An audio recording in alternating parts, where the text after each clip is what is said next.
rabbil alamin hamdan katsiran thayyiban mubarakan fi kama yuhibbu rabbuna wa yarda. Asyhadu an la ilaha illallah wa asyhadu anna Muhammadan abduhu wa rasuluh la nabiyya ba'dah.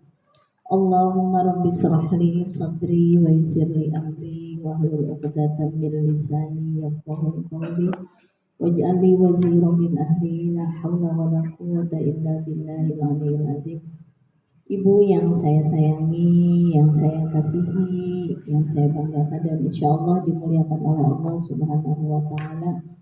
Alhamdulillah di pagi hari yang begitu indah ini Allah memberikan keluangan waktu kepada ibu, memberikan kesempatan, memberikan pertolongannya sehingga kita bisa hadir, bisa bertemu, insya Allah bisa mengkaji ayat-ayat Allah, hadis-hadis Rasulullah sebagai acuan dari petunjuk kita untuk menjalani kehidupan yang kompleks ini. Oleh karena itu mari kita memuji Allah dengan ucapan Alhamdulillahilladzi bi ni'matihi tatimmus shalihat. Salawat beriring salam semoga tercurah kepada baginda kita Habibana wa Nabiyana Muhammad sallallahu alaihi wasallam. Ibu yang dirahmati oleh Allah Subhanahu wa Ta'ala, kita akan review sedikit ke belakang masih tentang hijab hati yang kelima ya Bu ya. Jadi kemarin kita sudah menyampaikan bahwa jiwa itu bertingkat-tingkat ya Bu. Ada namanya jiwa nafs mutmainnah. Itu di dalam surat Al-Fajr ayat 27 ya. Ya ayyatuhan nafsul mutmainnah irji'i ila rabbiki radiyatan mardiyah. Nah, jadi kalau udah nafsunya mutmainnah, sudah tenang, dia si nafsu ini sudah menjadi raja buat badannya. Dia yang ngatur Bu, dia yang ngatur badannya, jasadnya, dia yang ngatur hawa nafsunya, dia yang ngatur sahwatnya. Si jiwa ini udah jadi raja. Itu yang nafsu mutmainnah itu, keinginan apapun itu harus sesuai dengan keinginan jiwanya gitu. Bukan sebaliknya. Si hawa nafsu ngegedur, kan ada istilahnya ngegedur hawa nafsu gitu ya kalau orang Sunda. Nah bukan, si hawa nafsu ini mau apa aja yang ngatur adalah jiwa. Ini namanya sudah jiwa mutmainnah. Kalau jiwanya yang sudah jadi raja, sudah ngatur, maka oleh Allah dipanggil Bu, ya ayyatuhan nafsul mutmainnah irji'i. Kalau roja'ah itu artinya kan kembali Bu ya. Sini disuruh kembalinya dengan cepat gitu. Kata Allah cepat. Kenapa?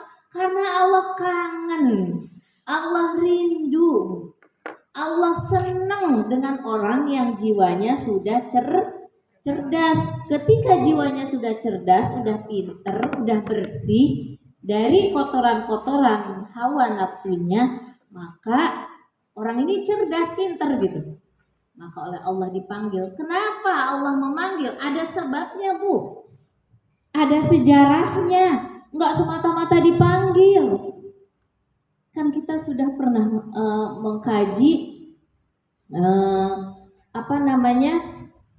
alastu birabbikum qalu bala syahidna. Ketika kita yang pertama diciptakan oleh Allah Bu, sebelum ada badan kita, sebelum ada ruh kita di Lauhil Mahfuz, di sana yang pertama diciptakan itu jiwa kita Bu. Nah itu sejarahnya. Ketika Allah menitipkan ke dalam rahim kita, setelah dikasih ruh oleh Allah, si jiwa kan masuk tubuh. Ketika dititipkan itu jiwa kita itu dalam keadaan bersih awalnya gitu Bu. Nah cuma ketika masuk ke sini kan belum cerdas. Harus masih belajar, mengikuti kehidupan yang begitu kompleks dan sebagainya. Ketika dia kembali menjadi bersih dengan keadaan yang cerdas, Itu Allah bangga sekali, Bu. Irji'i, cepat. Jadi kalimat irji'i itu suruh mendatangi Allahnya bukan dengan jalan santai gitu, enggak. Cepat sini. Nah, gimana sih orang yang kangen, Bu? Nah, itulah jiwa mutmainnah. Yang kedua, jiwa an-nafsul lawwamah. La uqsimu bin nafsil lawwamah. Pernah dengar itu ya, Bu ya? Ya, dalam Quran surat apa ya, Bu? Itu 75 Al-Qiyamah ayat 2. Nafsul lawwamah ini sebelum manusia memasuki nafsul mutmainnah, biasanya dia melalui proses nafsul lawwamah, Bu. Dia ingin jadi orang baik, ingin jadi orang soleh, ingin disayang Allah, ingin dekat dengan Allah, tapi masih suka dosa, suka salah, hilaf. Nah, ketika dia melakukan kesalahan, kehilapan, aduh ya Allah, kenapa sih saya melakukan itu gitu? Dia menyesali. Tapi ini mending, Bu, lebih baik. Karena ada penyesalan. Kemudian ketika dia menyesal, dia bertaubat, istighfar kepada Allah. Nah, ini lawamah. Yang ketiga ada namanya nafsu ammarah bisu'i. Nafsu ammarah bisu'i itu si dirinya kita ini yang ngatur, yang nyuruh, yang menguasai nafsu-nafsu yang bisu. Su itu artinya apa, Bu? Yang jelek. Wa ma ubarri'u nafsi innan nafsa la ammaratum bisu, kata Allah tuh, Bu. Ayat 53 ya. Tidaklah hawa nafsu itu, Bu, tipikal hawa nafsu itu emang, Bu, nyuruhnya ya yang jelek-jelek. Nyuruhnya apa? Kalau kita dimarahin sama orang, Bu, nggak punya salah, tipikalnya apa kita? Sakit, udah sakit hati, Nah, itulah tipikal awalnya begitu. Nafsu ammarah bisu itu kalau nggak salah. Kalau salah aja kita suka nggak mau terima, marahan ya, Bu. Apalagi nggak salah, lebih marah lagi. Itu ammarah bisu. Tapi illa ma rahimah rabbi, kecuali yang dirahmati oleh Allah. Artinya apa? Harusnya kita marah karena dirahmati oleh Allah, marahnya redam, kemudian kita jadi pemaaf. Ini berarti orang yang dirahmati oleh Allah nafsunya. Kan di situ tulisannya illa ma rahimah rabbi, kecuali orang yang ditolong, yang dirahmati itu ditolong, Bu. Kan kita suka bilang semoga kita dirahmati oleh Allah. Apa sih itu rahmat? Disayang. Ya maksudnya apa? Iya disayang, ditolong, Bu. Maksudnya begitu. Ditolong supaya apa?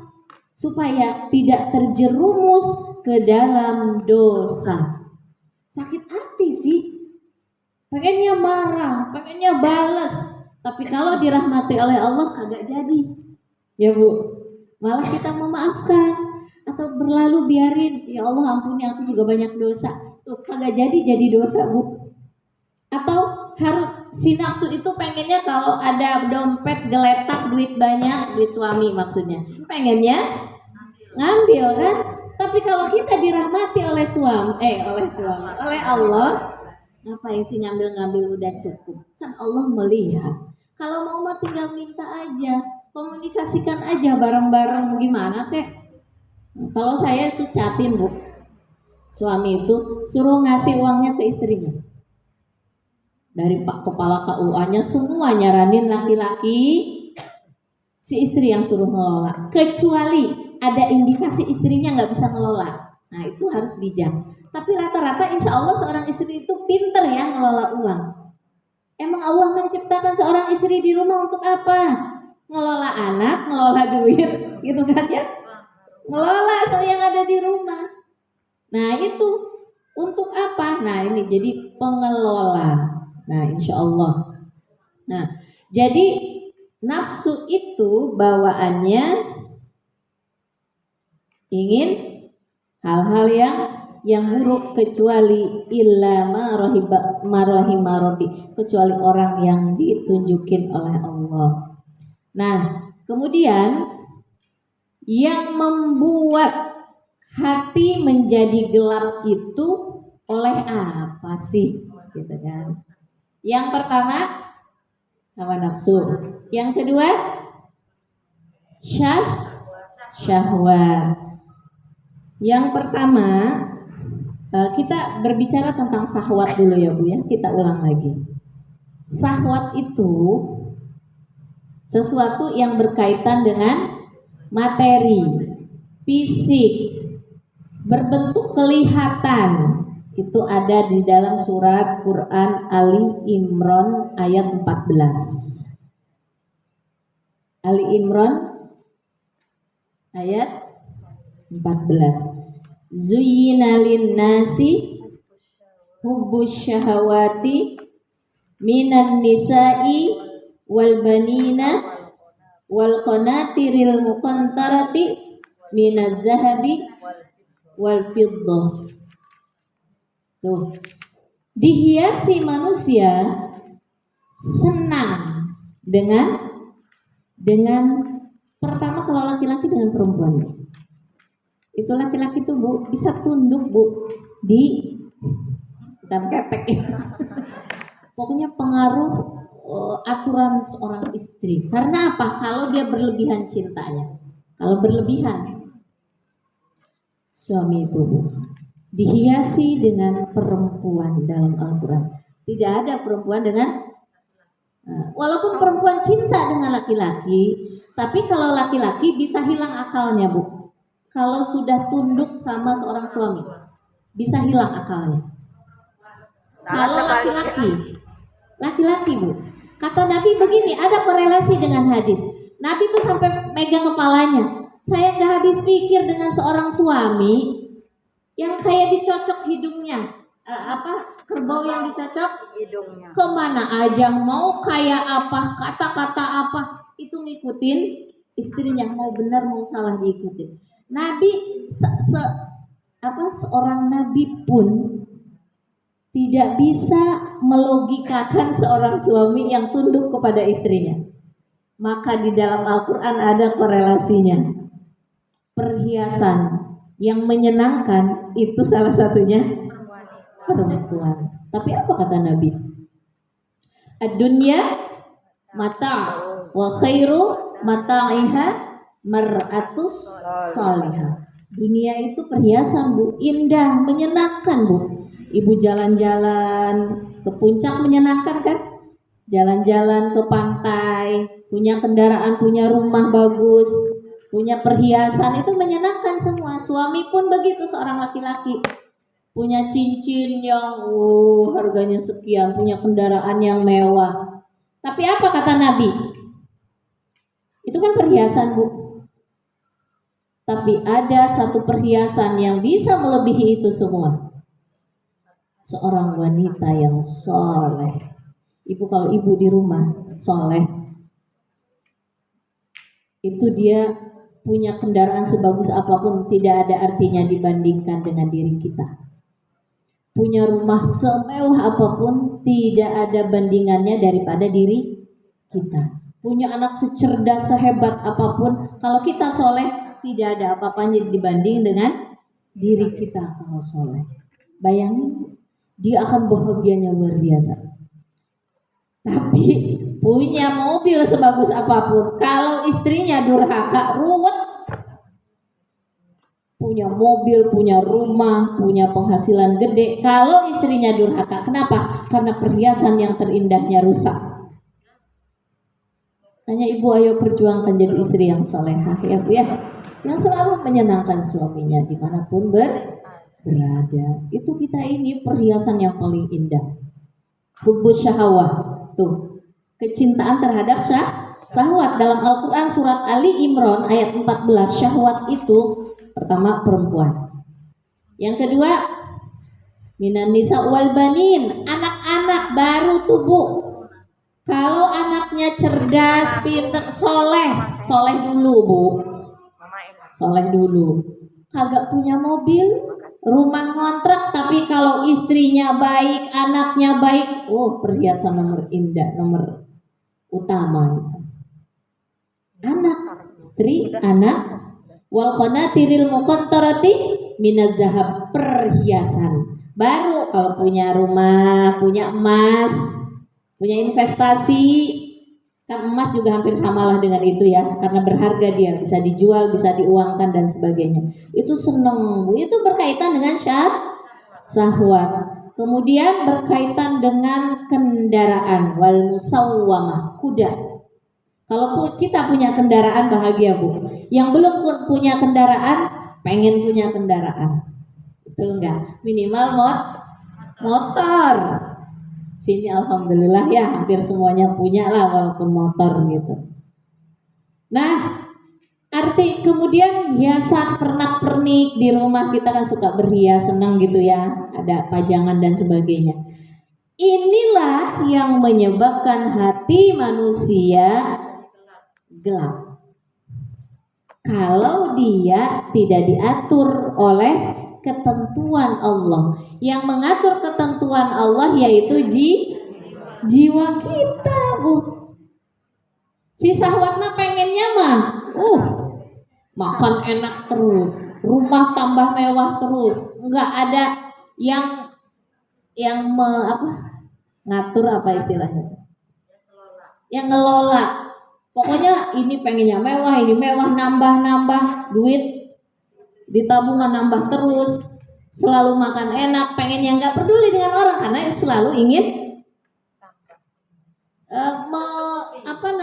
memenuhi, memuaskan materi tadi, jasad.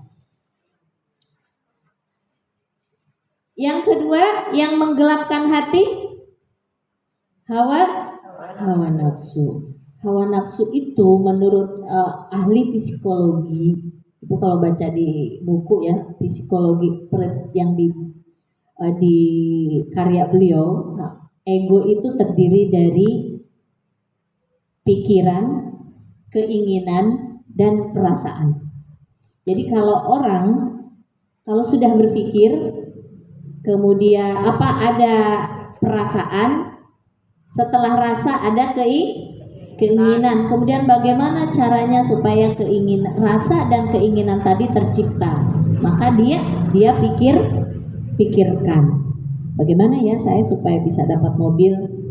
Nah, itu kan ada rasa karena lihat orang pada pakai mobil enak, bagus, enak gitu ya, gampang kemana-mana, nanti begini begitu. Kemudian ada keinginan, saya pengen deh punya mobil. Berpikir dia bagaimana supaya punya mobil itu. Nah, inilah hawa nafsu, keinginan, perasaan, pikiran. Itu kalau dalam psikologi ternyata emang ada korelasi ya Bu ya. Walaupun tidak sepenuhnya, kan itu mah karya pendapat orang barat gitu. Tapi banyak dipakai Bu untuk psikologi pendidikan, psikologi sikap, etika manusia itu. Nah, jadi hawa nafsu itu ego Bu. Walaupun orang nggak punya istri, walaupun orang belum punya rumah contohnya, tapi dia senang dengan jabatan. Itu namanya hawa nafsu. Siapa dia? Belum punya istri tuh, rumahnya juga masih ngontrak. Tapi si yang bersangkutan ini pengen jadi sekretaris lurah, pengen jadi RT, pengen jadi RW, pengen apalah gitu. Ada keinginan. Kemudian seseorang tidak mesti harus dibayar Bu. Yang penting saya dihargai. Ini menunjukkan hawa nafsu. Tamak. Pengen pokoknya saya harus lebih dari dia. Kemampuannya, apa yang dimiliki harus lebih daripada saudara-saudara saya.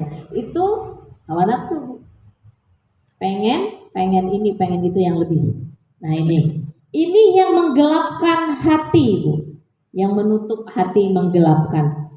Kalau kita berbicara tentang yang menggelapkan hati itu dalam Quran surat yang berbentuk imateri ya Bu ya, yang tidak kelihatan biasanya hawa nafsu itu. Quran surat 25. 25 itu Ibu diinikan ya, saya nggak mau kacamata takut salah. Al-Furqan ya Bu ya. Coba ayat 44. A'udzubillahi minasyaitonirrajim. Bismillahirrahmanirrahim. Amtah sabu anna aksarahum yasma'una aw yaqiluna inhum illa kal an'am bal hum adallu sabila. Atau apakah engkau mengira bahwa kebanyakan mereka itu mendengar atau memahami? Mereka itu hanyalah seperti hewan ternak, bahkan lebih sesat daripada hewan ternak. Kenapa? Karena akal hatinya tidak dipakai. Karena pendengaran hatinya tidak berfungsi. Karena mata hatinya tidak difungsikan untuk melihat hal-hal yang benar. Maka kata Allah, orang seperti ini seperti hewan Bu. Jadi hidupnya itu hanya untuk makan, hanya untuk ngumpul-ngumpulin, hanya untuk bangga-banggaan. Seperti kal an'am, seperti binatang, balhum, atau dia lebih buruk daripada binatang cara hidupnya, bukan orangnya Bu, cara hidupnya. Nah itu. Terus di ayat selanjutnya, alam taro ila rabbika kaifa maddazil walau syaa la ja'alahu sakina summa ja'alna syamsa 'alaihi dalila. Tidaklah engkau memperhatikan penciptaan Tuhanmu, bagaimana dia memanjangkan dan memendekkan bayang-bayang, dan sekiranya dia menghendaki niscaya dia jadikan bayang-bayang itu tetap, kemudian kami jadikan matahari sebagai petunjuk. Ibu suka jalan ada bayang-bayang? Iya, kalau bayang-bayang itu nyata apa real atau tidak? Enggak, itu semu. Tapi ada. Nah, kita ini jangan berpatok, berpijak kepada bayangan, tetapi berpijak kepada diri kita. Jangan pakai hawa nafsu, karena hawa nafsu itu kalau orang mencari sesuatu dengan hawa nafsunya, dijadikan ilahnya, ilahahu hawahu. Pernah mendengar itu Bu? Dalam Al-Quran surat apa itu Bu ya? Saya nggak catat ini, cuma ayatnya saya catat. Ra'aita manittakhadha ilahahu hawahu. Kamu melihat orang-orang itu menjadikan hawa nafsunya sebagai ilah Tuhan. Kalau Tuhan itu kan sebagai pengarah, pendidik, pembimbing. Kamu lihat ada orang, berarti ada orang Bu.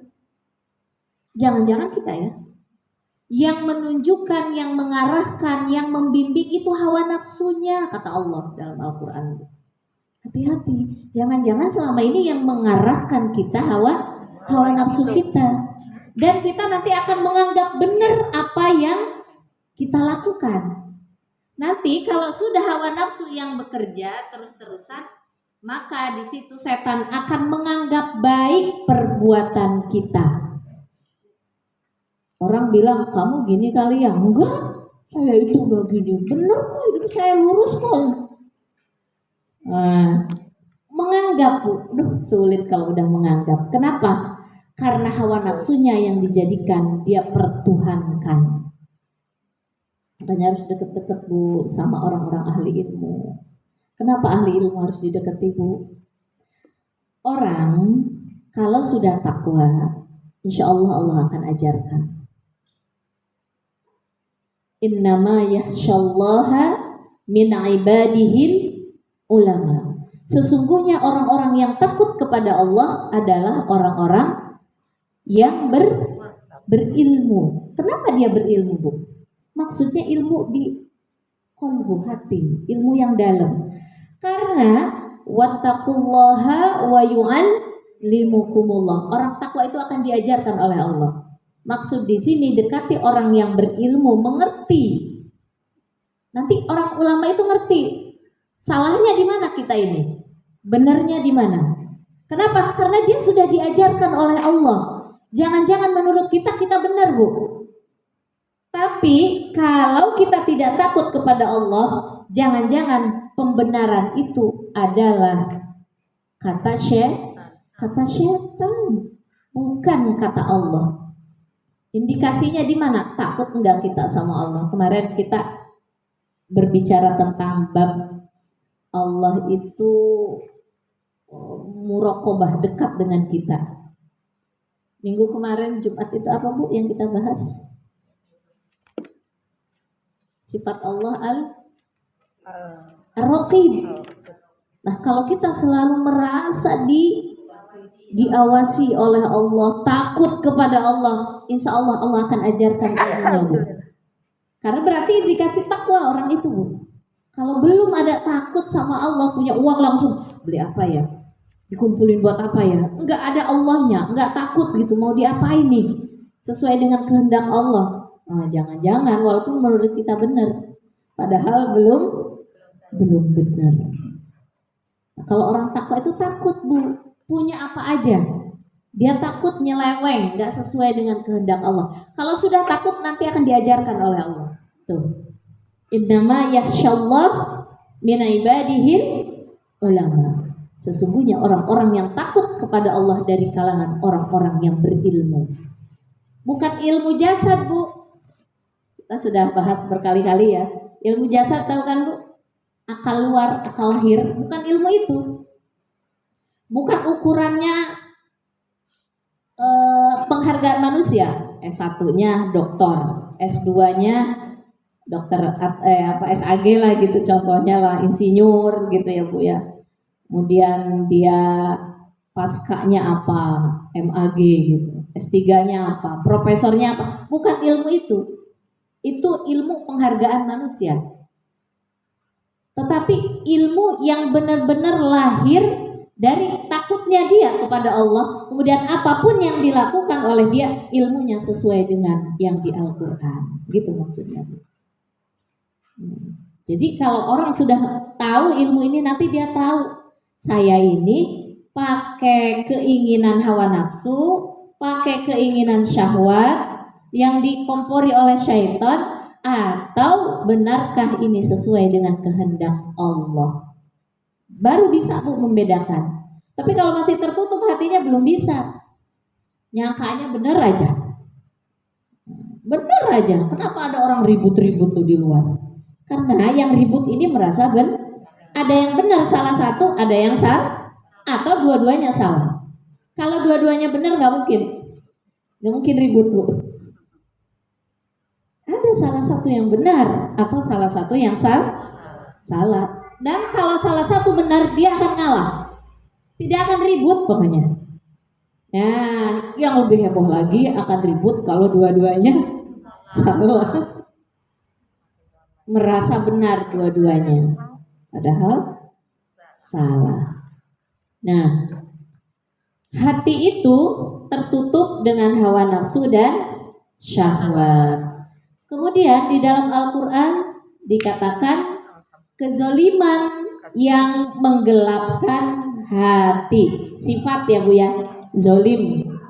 Wallah la yahdil qaumaz zalimin, dalam Quran 49 ayat 11.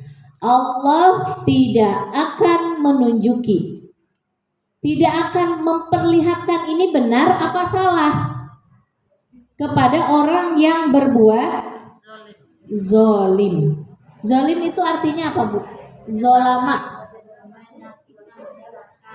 Zolim 49 ayat 11.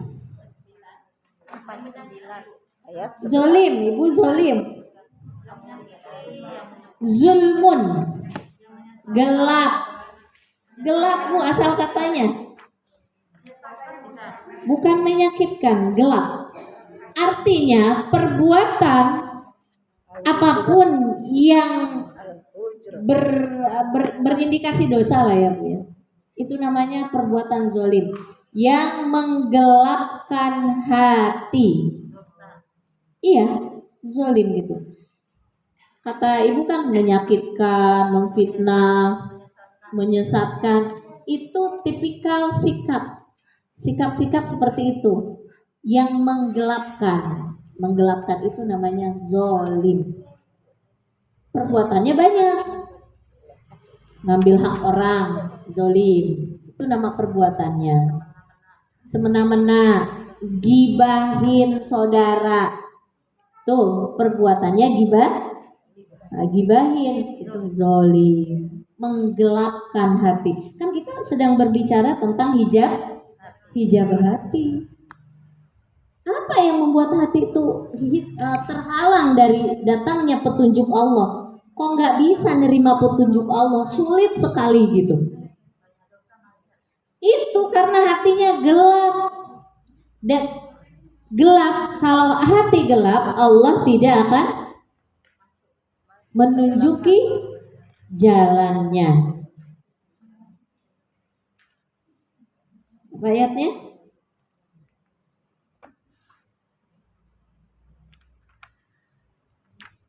Sembilan, benar nggak sih? Wa man lam yatub faulaika humuz zalimun. Orang yang tidak mau bertobat kepada Allah, maka itu menggelapkan hatinya. Bu, siapa di sini yang merasa hidupnya bersih dari dosa? Gak ada ya. Siapa yang banyak dosanya? Siapa yang paling banyak dosanya? Nah, kalau kita merasa banyak dosa, harus tahu kalau nggak tobat, hati kita akan gelap. Wa man lam yatub faulaika humuz zalimun. Orang yang tidak bertobat kepada Allah, tidak beristighfar kepada Allah, tidak mohon ampun kepada Allah, itu akan menggelapkan hati, Bu. Yang kedua yang menggelapkan hati adalah kekafiran. Kan wa man lam yahkum bima anzalallah faulaika humul kafirun. Ada yang seperti itu ya, Bu ya. Kafir, Bu, munafik. Kafir itu berarti orang yang tertutup. Kafir. Iya. Jadi emang kafir itu non muslim gitu, yang di luar agama gitu? Enggak, Bu. Manusia, orang Islam, kalau hatinya tercover, ada buku, ada covernya. Cover itu kan luar, Bu. Ketutup hatinya. Itu dalam surat Al-Baqarah ayat 6 sama 7. Orang kalau udah ketutup hatinya, Bu, innalladzina kafaru sawaun alaihim a'anzartahum am lam tunzirhum. Tuh, kalau udah tertutup hatinya, maka dia walaupun dibilangin, dinasehatin, dengerin tiap hari tuh ceramah, enggak, karena rumahnya samping masjid, tetap aja nggak denger. Kenapa? Tertutup hatinya. Kalau dia munafik, nifak sama munafik beda. Kalau nifak baru sifat yang nempel sementara. Kalau kita bertobat luruh lagi. Tapi kalau udah jadi orang munafik, sifat itu sudah menjadi menyatu dengan jiwanya. Habit, udah jadi kebiasaan. Susah ini, Bu. Ini akan menggelapkan hati. Yang ketiga, fasik. Fasik itu dalam Quran surat 59 ayat ke-19. Kalau di dalam surat Al-Baqarah itu nifak di ayat 9 sampai 20 ya, Bu. Ya banyak tuh kalau nifak, Bu. Manusia tuh banyak yang munafik, yang nifak. Kalau ini 59 ayat 19.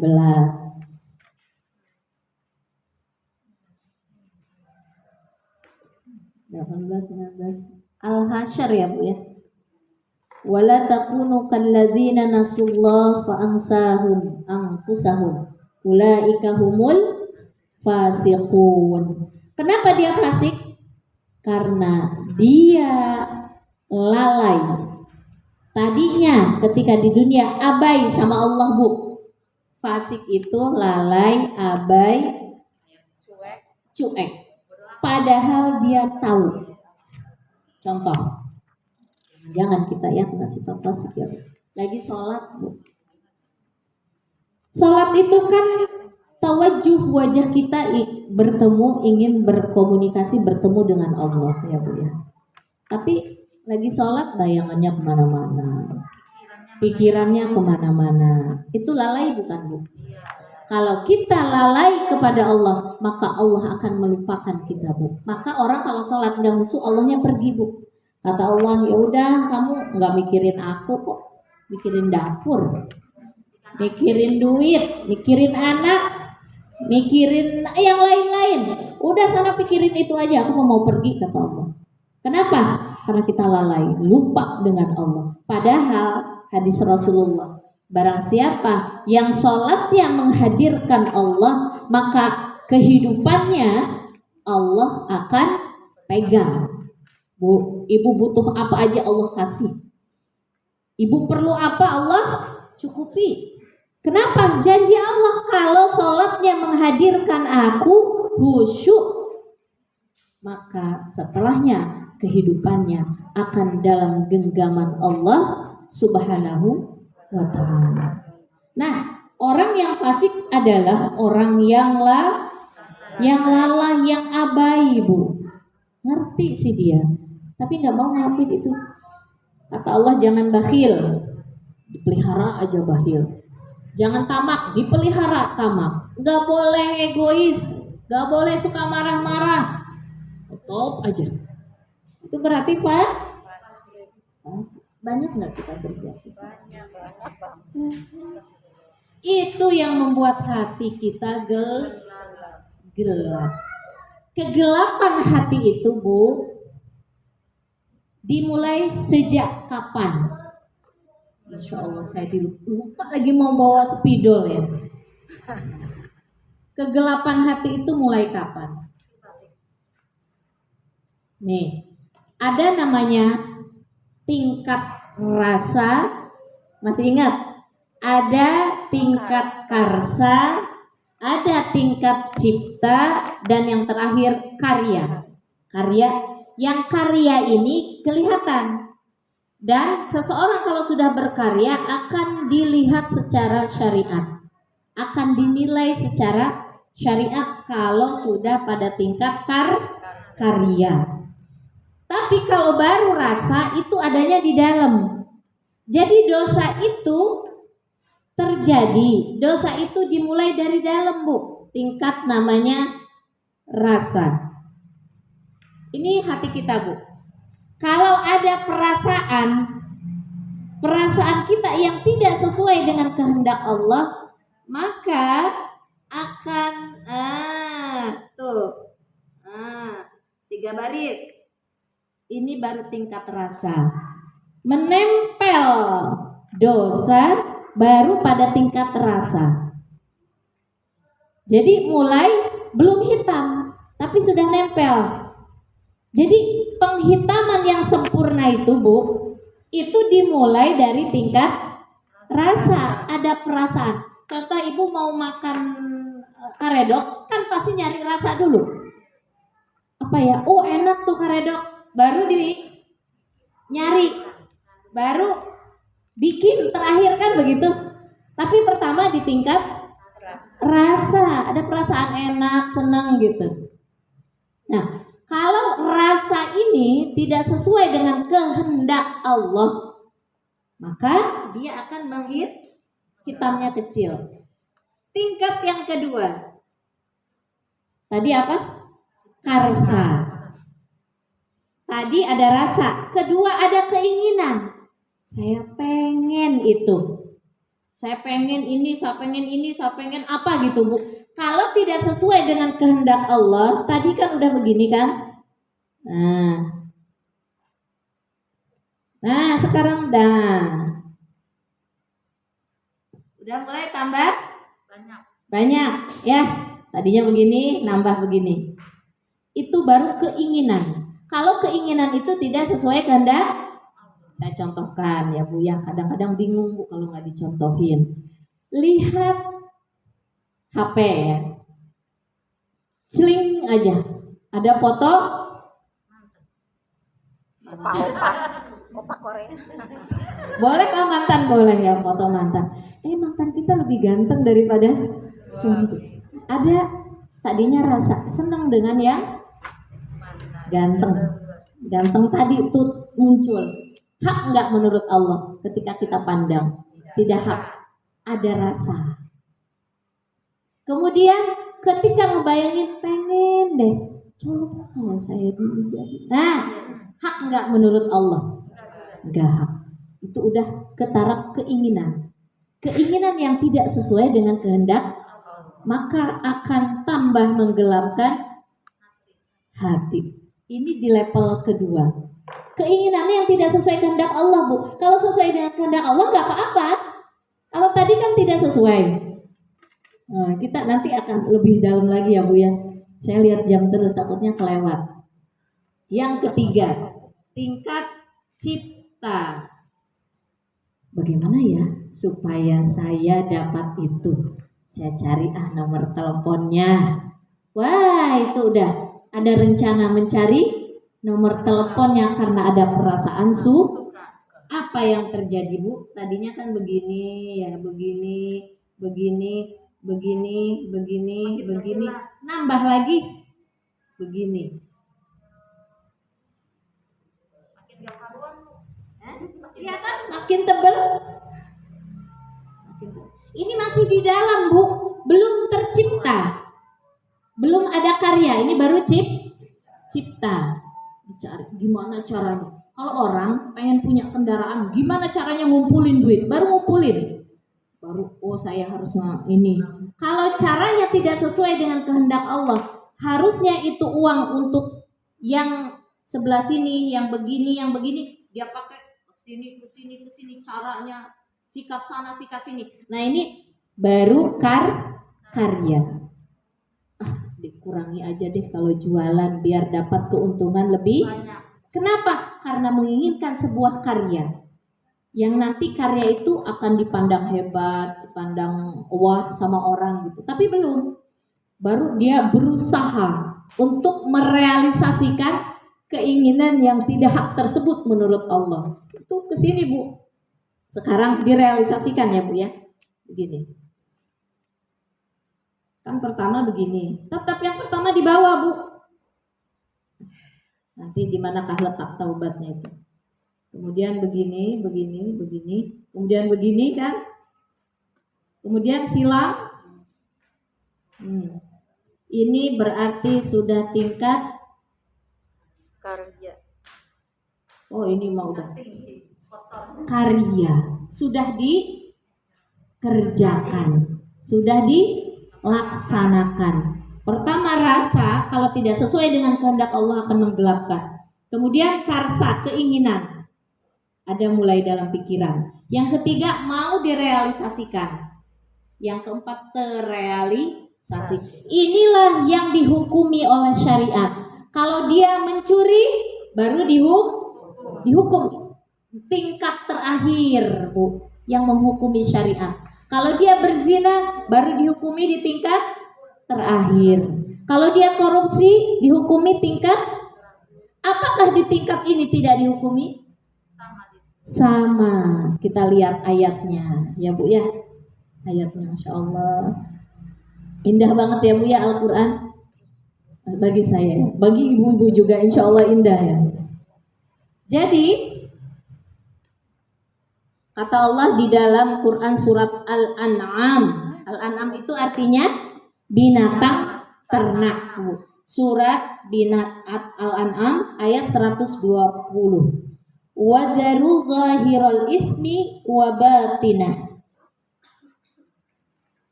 Surat Al-An'am ayat 120. Kita lihat apa yang akan Allah lihat dalam perbuatan kita itu sejak kapan. 120. Al-An'am itu binatang ternak, artinya dalam diri manusia itu, Bu, ada sifat kebidatangan. Surat itu menunjukkan diri kita, Al-Quran itu untuk manusia. Ya. A'udzubillahi minasyaitonirrajim. Bismillahirrahmanirrahim. Wazaru zahiral ismi wa batinah. Dan tinggalkanlah dosa. Tuh dosa, Bu. Yang terlihat ataupun yang tersembunyi. Cocok nggak, Bu? Nyambung nggak? Nyambung ya. Jadi dari mulai tingkat rasa. Jadi tinggalkanlah kata Allah dosa yang terlihat maupun yang tidak. Ketika ada rasa yang tidak sesuai dengan kehendak Allah, ini Allah sesuai nggak ya dengan kehendak Allah atau tidak ya? Ya Allah, mohon petunjukmu ya Allah. Kalau ini tidak sesuai dengan kehendakmu, ampuni ya Allah. Ibu, kalau orang suka selalu merasa muraqabah, selalu diawasi oleh Allah, takut kepada Allah, maka lintasan-lintasan hatinya itu mudah untuk membedakan mana yang sesuai dengan kehendak Allah dan mana yang tidak sesuai dengan kehendak Allah. Dia bisa tahu ini sesuai nggak ya dengan kehendak Allah. Terus kemarin kata Nabi apa?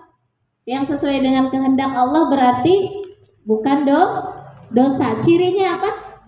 Menenangkan kolbu. Yang tidak sesuai dengan kehendak Allah membuat hati resah, gelisah, bergolak, panas. Tapi kalau sesuai dengan kehendak Allah, hati menjadi tentram. Dan kita takut kepada Allah. Jadi ada sinyal-sinyal yang ngasih tahu gitu. Tapi kalau enggak, jalan aja pokoknya. Yang penting happy, senang, terus aja dijalani. Happy, senang itu kalau orang udah hatinya tertutup. Tapi kalau ini Allah melihat sesuatu yang kelihatan dan tidak kelihatan, kata Allah tinggalkan yang dari mulai tingkat tidak kelihatan berarti tingkat rasa, Bu. Jadi kalau ada sesuatu yang kita kan suka banyak pikiran ya, Bu ya. Pasti kan semua orang berpikir kita itu dosa apa enggak? Itu, Bu, pertanyaannya. Jangan sampai gini. Kan itu baru pikiran, Bu Ustazah, belum ini ya. Belum dikerjain. Kata Allah, tinggalkan sesuatu yang kelihatan maupun yang tidak. Yang tidak kelihatan itu pikiran yang buruk. Kita kesel, Bu, sama saudara kita. Tapi kita tidak manyun di depan dia. Kita tidak gibahin dia. Tapi di sini kesel terus dipelihara. Tapi kalau saya ini nanti ribut, daripada ribut nggak usah. Tapi dipelihara di sini. Tidak memaafkan di sini. Kata Allah apa? Tinggalkanlah sesuatu yang kelihatan maupun tidak.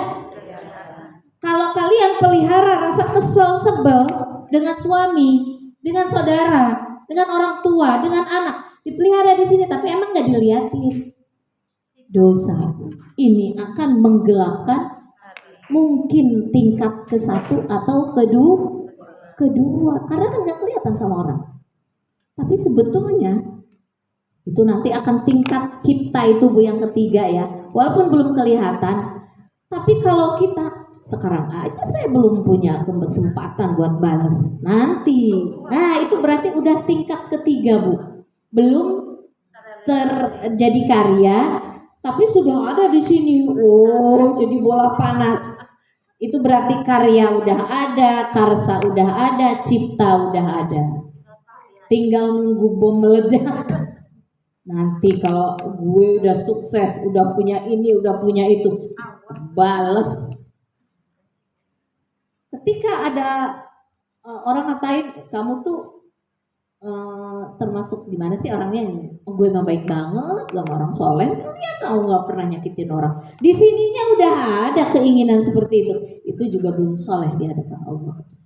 Hatinya sudah terhijab oleh karya, karsa, dan cipta. Belum rasa, karsa, cipta. Walaupun belum jadi karya, tetap di mata Allah dia sudah menghijab hati kita. Jadi hati-hati ya Bu ya dengan hati. Maka lagunya Agim itu menyentuh saya Bu.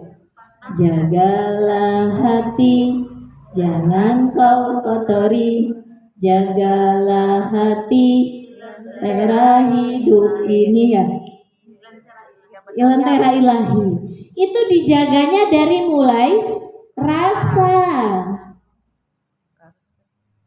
Saya pernah bertanya kepada ahli fikih. Beda ahli fikih dengan ahli tasawuf Bu jawabannya. Begini, dulu waktu saya masih kuliah. Kalau kita membayangkan waktu itu suka dengan seseorang, kemudian kita bayangin dipeluk sama dia. Punten ya Bu ya, punten sekali. Saya nerangin sekarang ke anak saya. Dulu saya bertanya seperti itu. Apakah itu sudah dihitung dosa? Kata ahli fikih, karena fikih hanya menilai, menghukum sesuatu yang kelihatan. Itu dulu pengetahuan saya masih yang lahiriah Bu, kata dosen saya. Enggak dosa, kan belum dilaksanain. Baru ada pikiran, setiap orang juga punya pikiran. Karena baru pengetahuannya di fikih, di lahiriah. Setelah saya mempelajari ini Bu, ternyata dosa itu mulai dicatat, menghitamkan hati kita dari mulai cara berpikir kita. Cuma emang fikih tidak menghukumkan dosa kalau belum terrealisasi secara karya. Gitu ini seperti contoh, belum pegangan, belum meluk, belum apa gitu ya. Ada keinginan tapi saya bilang begini ke dosen, tapi kita takut kepada Allah, nggak mau melakukan itu. Ketika ada keinginan seperti itu dosa nggak? Kata dia nggak dosa. Nah berarti berbeda dengan ini. Ini saya baca di kitabnya Ihya Ulumuddin.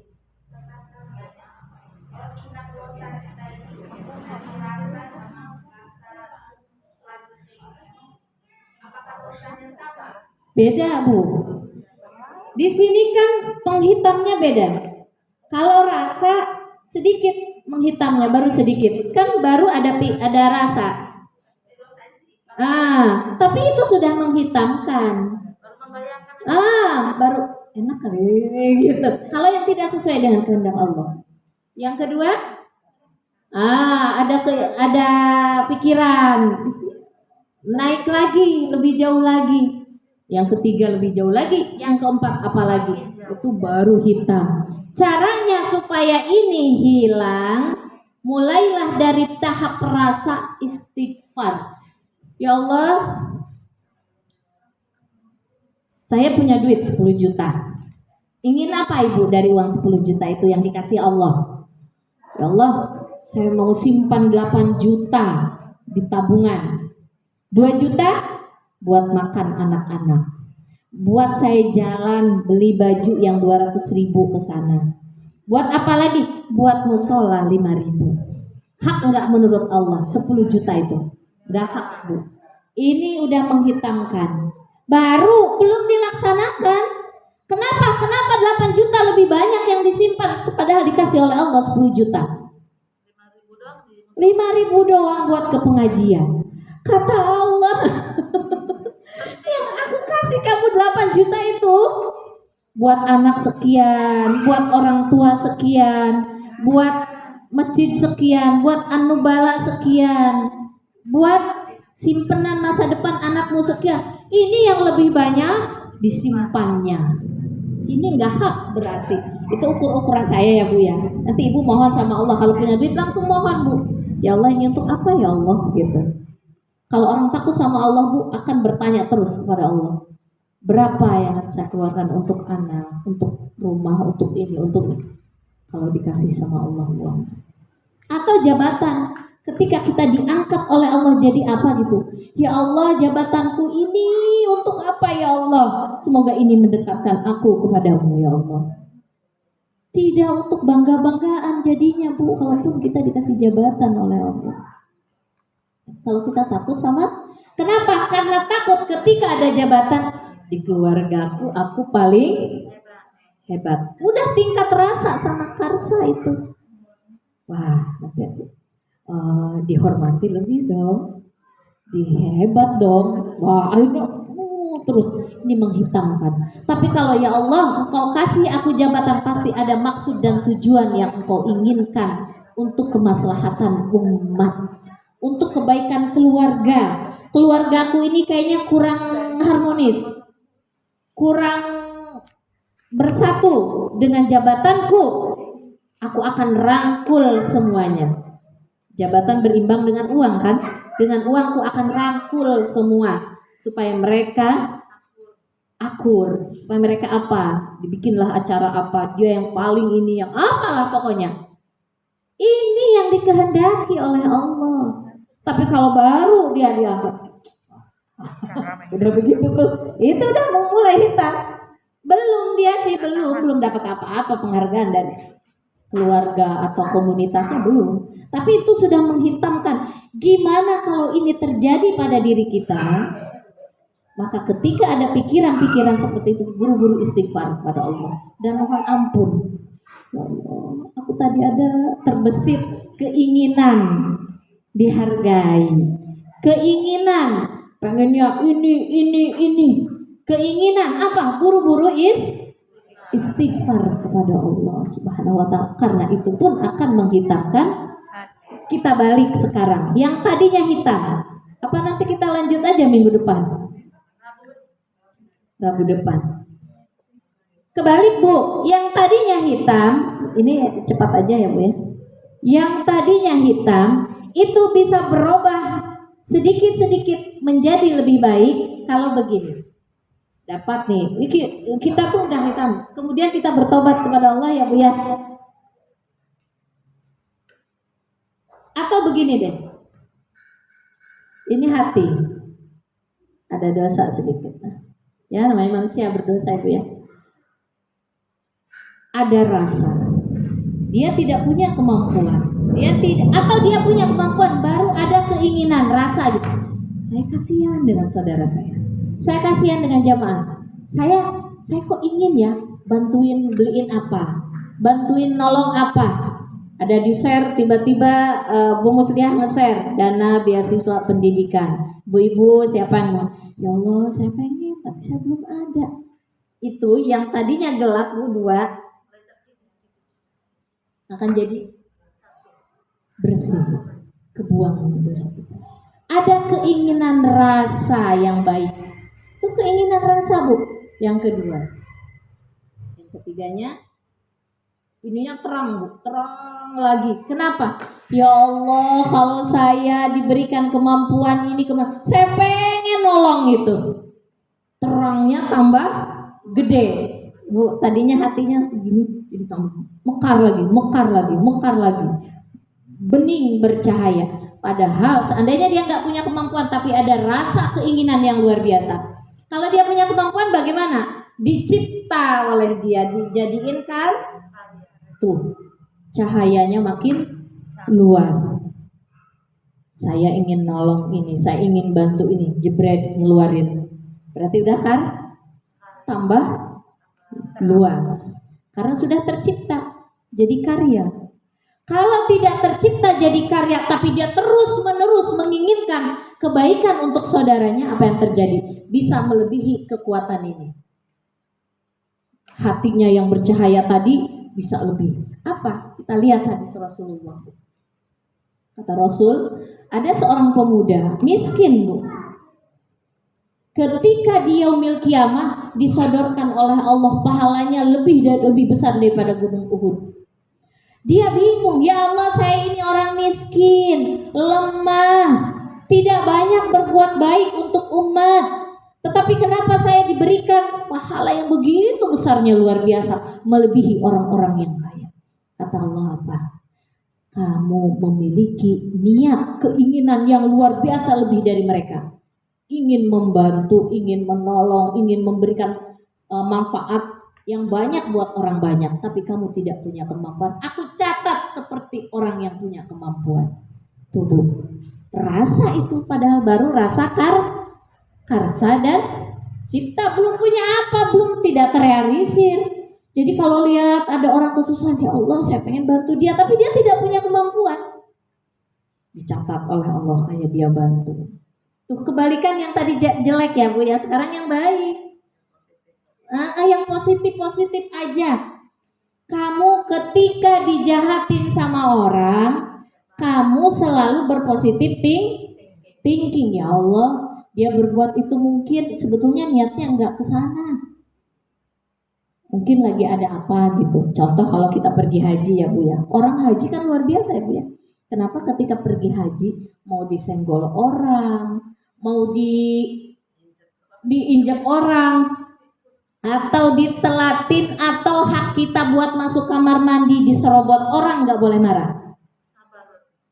Karena kita harus menjaga di tingkat rasa itu harus dijaga. Jadi kalau orang gitu harus buru-buru, selalu positif thinking. Oh dia nggak sengaja, gitu Bu. Kemudian aduh sakit ya Allah, oh ini penggugur dosa, gitu Bu Mus nanti ya. Kalau nanti di sana ada orang nginjek, ada orang nyenggol, ada orang tiba-tiba gitu, ini penggugur dosa ya Allah, ini penggugur dosa ya Allah, gitu Bu. Dia nggak sengaja, atau emang ada dosa kita. Jangan suka nyalain orang Bu kalau di sana. Atau ada orang kamar mandinya lama, mikirnya apa Bu? Jangan suka gini. Malas dia. Apaan sih tuh orang nggak tahu diri ya? Kan banyak orang. Jangan gitu Bu. Kalau ada yang lama di kamar mandi, mungkin yang diusapnya lebih banyak. Atau orang mau mandi doang, dia mah sambil buang hajat. Kan sambil buang hajat lama Bu. Jadi kita sabar nungguinnya. Tuh di tingkat rasa itu udah dicatat oleh Allah. Ya Bu ya, kenapa haji nggak boleh? Fala rafasa wala fusuqa wala jidal. Iya. Kalau ada orang marah-marah Bu, ada orang nyebelin lah, jangan dikomentarin Bu. Akan merusak di tingkat rasa, walaupun komentarin di dalam hati. Orang kenapa ya marah-marah mulu ya? Kan padahal haji. Itu orang kenapa ya? Kayaknya makan banyak nggak lihat orang lain. Kagak usah. Kalau dia makannya banyak, ibu harus positive thinking. Oh, tenaganya dia lebih banyak. Jadi butuh kalori yang lebih banyak. Wajar makannya banyak. Begitu aja Bu. Atau kenapa dia marah-marah? Oh mungkin lagi apalah. Ya Allah mudah-mudahan Engkau redakan marahnya. Ada Bu ceritanya. Rahasia ya Bu ya. Orang udah tahu nggak usah ngomong. Bu, ada orang marah-marah Bu nggak marah, cuma ngenilai.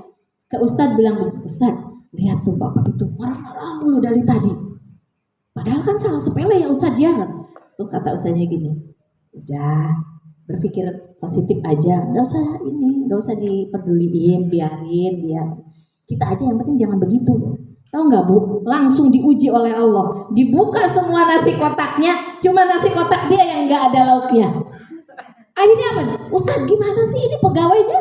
Kok saya nggak ada lauknya, yang lain ada lauknya? Kata si Ustadz gini, nah kena loh. Saking nggak boleh gitu. Amal perbuatan. Iya, kita Bu? Ngenilai orang lain. Kata Allah, emang lu lebih baik dari dia. Coba gua uji. Masya Allah, diuji sama Allah. Dia juga gak sukses. Makanya gak usah ya Bu ya. Yang mau haji nih umrah nanti kita insya Allah, kita harus banyak belajar tentang itu Bu. Itu kan masalahnya di situ kalau lagi orang banyak. Jadi yang penting kita sayang dengan sesama kita, baik dengan sesama kita. Niat dalam hati dari mulai tingkat rasa, karsa, cipta dan karya harus baik semuanya. Yang buruk-buruk udah berpikir yang baik aja. Kita di Mekah tidak akan bisa seperti itu kalau tidak dimulai dari di sini. Betul Bu, tidak akan bisa. Karena apa kata Allah? Wa khairuz zadit taqwa. Dan perbekalan yang paling baik ada perbekalan takwa. Jadi kalau ke Mekah itu Bu jangan begini. Ya Allah, saya pengen diampuni dosa-dosa saya pengen jadi orang yang lebih baik setelah pulang dari Mekah. Di Mekah jadi tamu Allah, di Mekah diampuni segala dosa-dosa, dikabulkan segala doa, tapi ketika berangkat tidak ada usaha menjadi orang yang soleh, nggak bakalan bisa. Kenapa? Kata Allah, kalau mau ke Mekah tuh bawa bekal dulu. Bekalnya apa? Selain kita bawa bekal duit ya Bu ya, bawa bekal baju segala macam, ada yang lebih baik bekalnya itu takwa. Jadi kalau ingin menjadi tamu Allah yang mulia, bawa bekal takwa ke sana Bu. Baru deh kalau udah bawa bekal takwa ke sana, doa kita akan diijabah oleh Allah. Tapi kalau ke sana nggak bawa bekal takwa, belum tentu diijabah. Doa ya Allah, nangis-nangis mintain. Pulang-pulang kok nggak diijabah-ijabah ya doa? Ya belum jadi tamu Allah yang mulia. Nggak berbekal dia sebelum berangkat.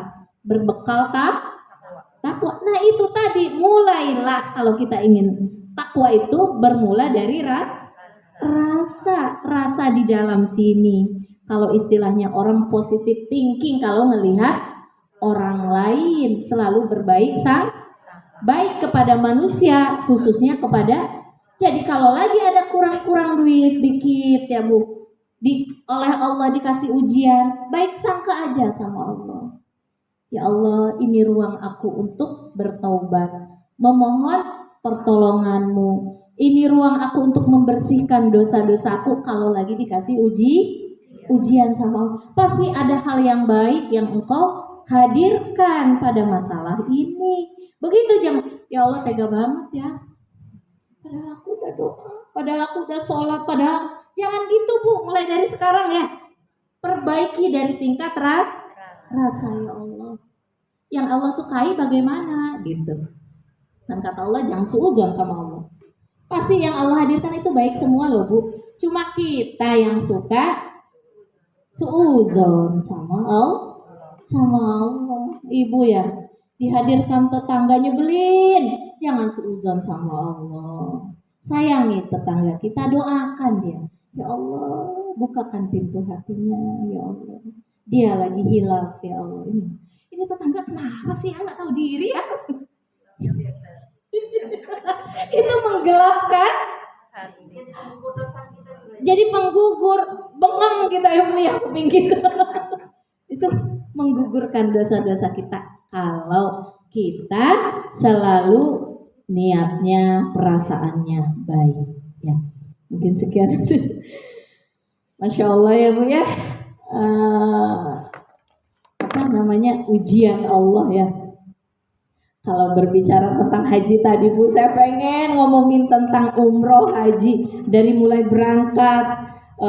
berangkat naik pesawatnya, perjalanannya, ketika turunnya, ketika nyampe di sana, step by step, di mana apa yang harus kita hindari, apa yang harus kita lakukan. Kenapa harus tahu? Karena kita harus mulai dari sekarang. Saya mohon sama Allah begini Bu. Semoga Allah bimbing, semoga Allah tuntun. Ya Allah, sebelum kami haji dan umroh, hajikan dulu sebelum kami berangkat, umrohkan dulu sebelum kami berangkat, supaya kami menjadi tamumu yang mulia. Begitu Bu. Saya dari kecil dulu, bukan kecil ya, setelah kuliah lah. Ya Allah, saya karena suka banyak cerita kisah ya, orang-orang yang hajinya di antara sekian pokoknya puluh ribu orang yang berhaji, kata ya Hasan Al-Basri, itu yang haji mabrur itu cuma satu orang. Di situ saya terinspirasi terus. Ya Allah, jangan jadikan aku haji seperti biasa gitu. Pengen jadi tamu Allah yang mulia gitu. Justru yang haji itu adalah orang yang nggak berangkat. Ya, yang nggak berangkat karena emang nggak ada kemampuan. Tapi dia sikapnya, hatinya, semuanya sudah mencerminkan tamu Allah. Jadi mudah-mudahan nanti kita ke sana sudah mencerminkan jadi tamu Allah. Coba belajar, praktekkan apa yang kita pelajari hari ini. Nanti kita akan tambahkan lagi pengetahuannya. Kita akan, mudah-mudahan Allah akan bimbing 3 bulan lah atau 4 bulan ya, kita akan berbicara tentang itu Bu. Itu kembalinya kepada kolbu Bu sebetulnya. Kita kan mau ketemu Allah di Baitullah kan. Baitullah yang sesungguhnya tuh ada di sini Bu, bukan di sana. Tapi itu syariat harus kita lakukan. Tapi sebetulnya intinya adalah di sini. Jadi Ibu kalau di sana tuh jangan gerasak gerusuk, jangan pengennya duluan, bareng-bareng, gak apa-apa telat-telat. Karena kemuliaan itu bukan berarti harus begini, harus begitu, enggak. Justru nanti penilaian Allah itu dilihat dari kadang-kadang kebenaran itu ya Bu ya. Kemuliaan itu dilihat dari maknanya, bukan lahiriahnya. Ya, nanti ya Bu Mus ya. Mudah-mudahan Allah berikan kemampuan, Allah ajarkan kepada sahabat kita ini menjadi benar-benar menjadi tamu Allah yang mulia ketika di sana nanti. Dari saya cukup sekian, mohon maaf bila mana ada sesuatu yang menyinggung, kurang berkenan di hati ibu semua. Yang hak datangnya dari Allah, yang batil, yang buruk, yang berlebihan datangnya dari diri saya sendiri. Wabillahi taufiq wal hidayah. Wassalamualaikum warahmatullahi wabarakatuh.